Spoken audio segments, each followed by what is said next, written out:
आज हम लोग क्लास 10 का भूगोल का कृषि चैप्टर पढ़ेंगे।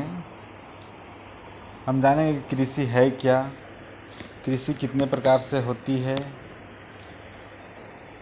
और कौन कौन से कृषि हैं। सबसे पहले हम कृषि को जानते हैं।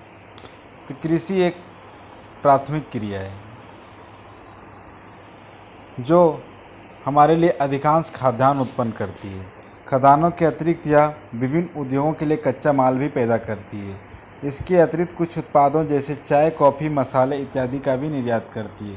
तो हम जानते हैं कि जो हम प्रतिदिन भोजन करते हैं वो एक कृषि का ही एक उत्पाद है। अगर कृषि कार्य नहीं होता तो हम भूखे मर जाते हैं। आगे जानते हैं कृषि का क्या क्या प्रक्रिया है। तो कृषि का सबसे फर्स्ट प्रक्रिया है खेत का जुताई करना, ठीक है। दूसरा है बुआई करना यानी बीज बोना। तीसरा है खरपतवार निकालना यानी निराई करना। चौथा है सिंचाई यानी पानी डालना। पांचवा है खाद या उर्वरक डालना। छठा है कीटनाशक कीड़े मारने वाली दवाई छिड़कना। और उसके बाद है कटाई, फसल पकने पर काटना, ठीक है। उसके बाद दलाई गहराई यानी बालियों में से बीज को अलग करना। इतने सारे प्रक्रिया है एक फसल को रेडी होने में, इतने सारे किसानों को करना पड़ता है। आगे हम लोग जानेंगे कृषि प्रणाली, कृषि कितने प्रकार से की जाती है, किस किस उद्देश्य से की जाती है जानेंगे। कृषि प्रणाली 4 तरह का है।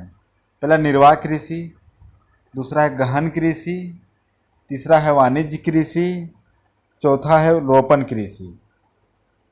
तो सबसे पहले हम प्रारंभिक जीविका यानी निर्वाह कृषि को जानेंगे।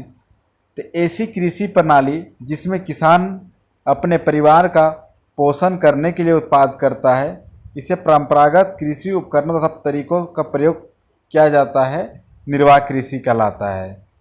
यानी कुल मिलाकर हम कह सकते हैं कि जो किसान अपने परिवार के लिए भरण पोषण के लिए खेती करता है और जो हमारे प्राचीन काल से चले आ रहे पारंपरिक उपकरणों से जैसे हल से, बैल से इत्यादि से खेती करना ही हमारा निर्वाह कृषि या प्रारंभिक कृषि कहलाता है, ठीक है।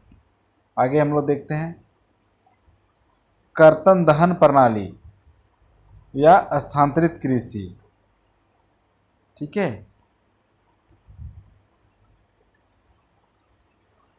किसान जंगल की भूमि के टुकड़े को साफ करके अर्थात पेड़ काटकर जलाते हैं, परिवार के जीविका निर्वाह के लिए खेती करते हैं और उसी जमीन को उर्वरक कम होने के बाद किसी और ज़मीन के टुकड़े को साफ करके खेती करते हैं, ठीक है। तो इसको हम कह सकते हैं कि इसे हम कह सकते हैं कि किसान जंगलों को काट कर किसी एरिया को पहले खेती करते हैं वहाँ पर, और जैसे उर्वरक क्षमता उसका कम हो जाता है तो उस एरिया को छोड़ के दूसरे जगह पर फिर से खेत बनाते हैं और वहाँ खेती करते हैं। यानी बार बार चेंज करते रहना ही स्थानांतरित कृषि या कर्तन दहन प्रणाली कहलाता है। तीसरा पढ़ते हैं गहन निर्वाह कृषि। इस पद्धति में अधिक उत्पाद के उद्देश्य से अधिक पूंजी निवेश, आधुनिक उपकरण, कीटनाशक, उर्वरकों आदि का प्रयोग किया जाता है।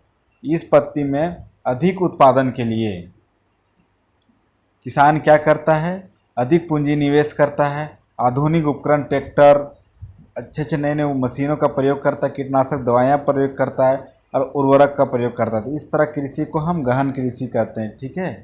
अगला है वाणिज्य कृषि। वाणिज्य मतलब नाम से हम जानते हैं कि व्यापार करने के लिए कृषि किया जाता है, ठीक है, यानी बेचने के लिए। इस प्रकार की कृषि के मुख्य लक्षण आधुनिक निवेशों जैसे अधिक पैदावार देने वाले बीजों, रासायनिक उर्वरकों और कीटनाशकों के प्रयोग से उच्च पैदावार प्राप्त करना है, ठीक है।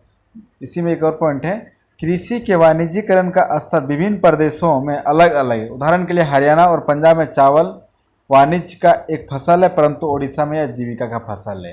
यानी हम कह सकते हैं कि जो पंजाब हरियाणा में जो चावल पैदा करते हैं वो बेचने के पर्पज से करते हैं, ठीक है, परंतु उड़ीसा में जो चावल उत्पादन करते हैं वो अपने जीवन निर्वाह करने के लिए करते हैं। यानी ये निर्वाह फसल कर सकते हैं या निर्वाह कृषि कर सकते हैं, ठीक है।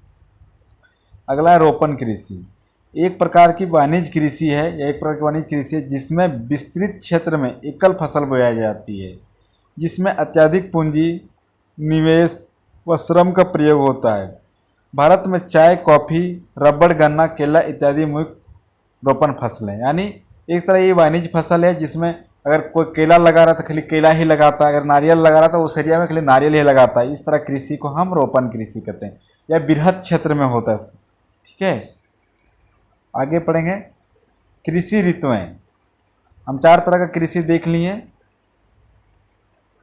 निर्वाह कृषि देख लिए, गहन कृषि देख लिए, वाणिज्य कृषि देख लिए और रोपण कृषि देख लिए, और एक प्रणाली देख ली हम कीर्तन दहन प्रणाली, स्थानांतरित कृषि। स्थानांतरित कृषि को हम झूम कृषि भी कहते हैं, झूम खेती भी कहते हैं, अलग अलग क्षेत्रों में उसको अलग अलग कहा जाता है। ठीक है, आगे हम देखेंगे कृषि की ऋतुएं कितनी होती है। तो हम जानते हैं कि भारत में कृषि के 3 ऋतुएं होती है या 3 फसलें होती है जिसको हम बोल सकते हैं, जैसे रबी, खरीफ व जायद। ठीक है, तो रबी फसलें वैसे फसलों को कहते हैं जो शीतकाल में अक्टूबर से दिसंबर के मध्य में बोई जाती है और ग्रीष्मकाल में अप्रैल से जून के मध्य में काट ली जाती है, जैसे गेहूं, जौ, मटर, चना और सरसों आदि मुख्य रबी फसलें हैं। ठीक है, इसी तरह हम खरीफ फसल के भी बारे में जानेंगे।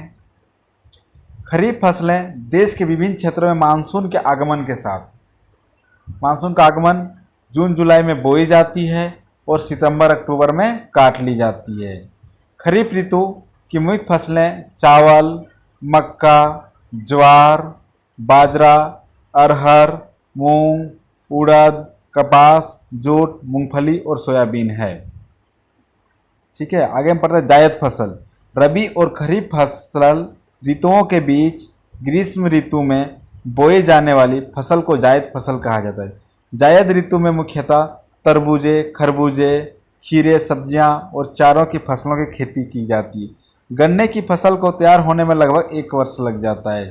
ठीक है, तो हम कह सकते हैं कृषि ऋतुएं 3 हैं, रबी ऋतु, खरीफ ऋतु या जायद ऋतु। ठीक है, इसको हम बोल सकते हैं रबी फसल भी बोल सकते हैं, खरीफ फसल भी बोल सकते हैं, जायद फसल भी बोल सकते हैं। ठीक है, इस तरह हम इस चैप्टर का आधा पार्ट पढ़े हैं, फिर आधा पार्ट दूसरे पार्ट में हम पढ़ेंगे।